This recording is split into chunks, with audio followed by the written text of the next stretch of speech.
Let's get started. Number 8. Rubbing salt to wounds. You've just sliced your finger with a sharp object. Suddenly, your inner caveman tells you to sprinkle some salt on it. It does sound logical. Salt preserves food and kills bacteria. It stings like crazy, so it must be working. This is where your common sense lies to you.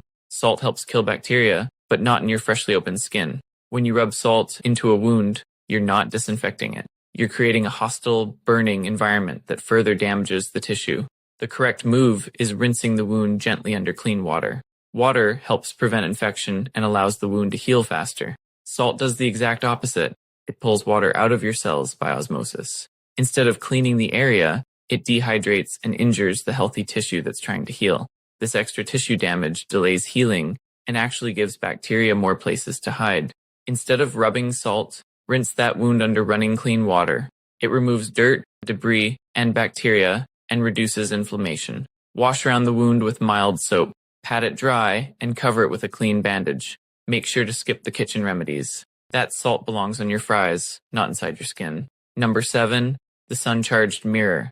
That folding vanity mirror on your car dashboard, the one you use for makeup, could turn your car into a fireball. People leave makeup mirrors in the car all the time, but that mirror isn't just reflecting your face, it's reflecting the sun. When sunlight strikes that curved mirror, it refracts the light into a tiny hot beam. That concentrated beam is capable of lighting up your whole car.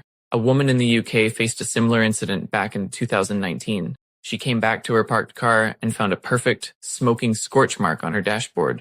The reason was her compact mirror sitting on the passenger seat, catching direct sun rays. The mirror focused the sunlight into one tiny, superheated spot and started melting her dashboard like a candle. Fire departments frequently issue warnings, highlighting real-world incidents to demonstrate how items like concave makeup mirrors can ignite flammable materials. And the conditions don't even need to be extreme. All it takes is a bright and direct sun, a curved, reflective surface, and an unlucky angle. Suddenly, your beauty accessory becomes a fire hazard with trust issues. So the next time you use one of those mirrors in your car, make sure it's not reflecting direct sunlight, because the last thing you want is giving your car a fire makeover.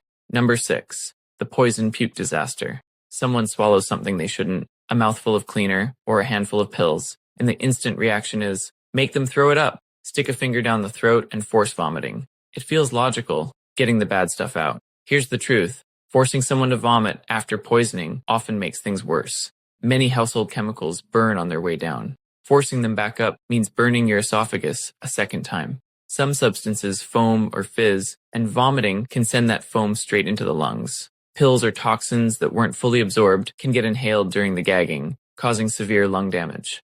Doctors have been repeating this for decades. Do not make them throw up. Once a toxin is swallowed, vomiting doesn't reliably remove it. It often ends up spreading the poison or causes a second round of tissue damage.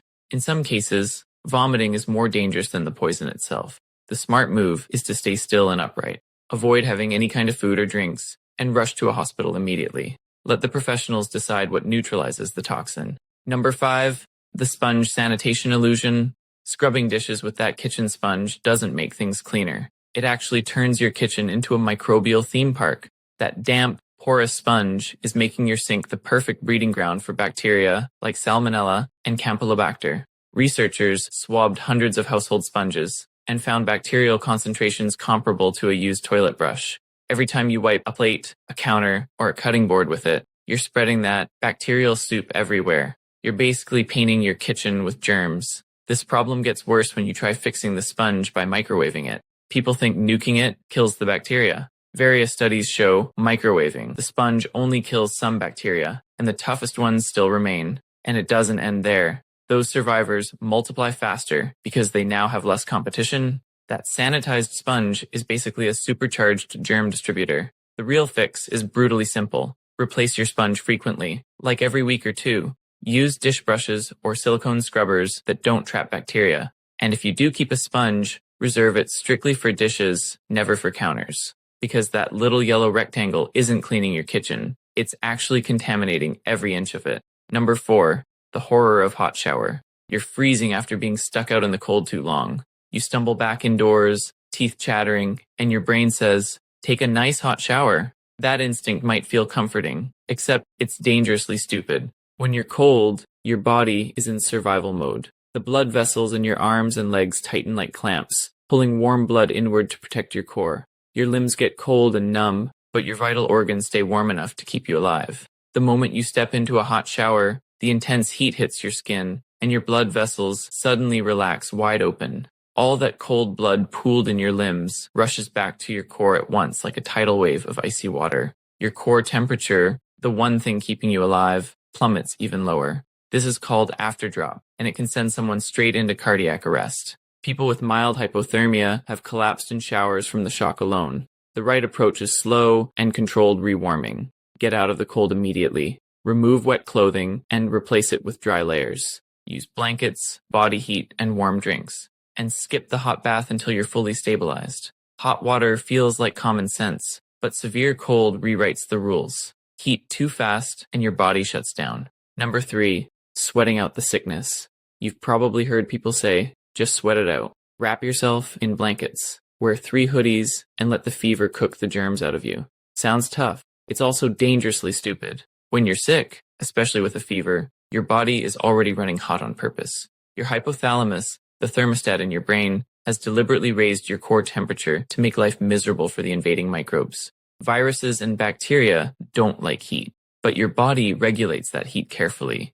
It's controlled, strategic, and calculated. Forcing yourself to sweat it out isn't helping your immune system. It's actively sabotaging it. When you pile on layers or sit in a steaming bathroom, you're not speeding up recovery. You're accelerating dehydration. Your bloodstream needs enough fluid for your white blood cells to move efficiently. Your lymphatic system depends on proper hydration to flush out waste and deliver reinforcements. When you force your body to overheat, your heart rate climbs. You lose electrolytes like sodium and potassium, which your immune cells rely on for communication and activation. You're not sweating out germs, you're sweating out your body's ability to fight them. This sweat it out myth comes from medieval medicine, where illness was blamed on impurities that needed to be expelled. Sweating was considered a universal detox method, which might have made sense if your body worked like a clogged pipe, but it doesn't. So let your body manage its own temperature. Don't add more heat than it asked for. Stay hydrated with water and electrolyte drinks. Support your immune system. Don't boil it. Number 2, the sniff test trap. You open the fridge to find yesterday's chicken and give it a quick sniff. You think, smells fine, looks fine, must be fine.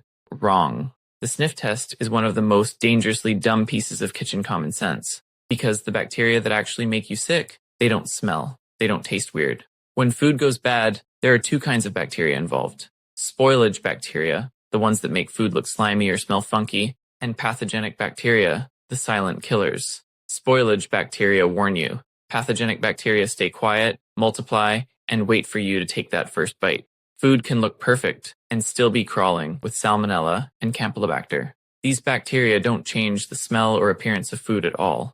By the time leftovers hit the danger zone, they can double every 20 minutes. That means a harmless portion can turn into a bacterial metropolis before your nose catches a hint of it.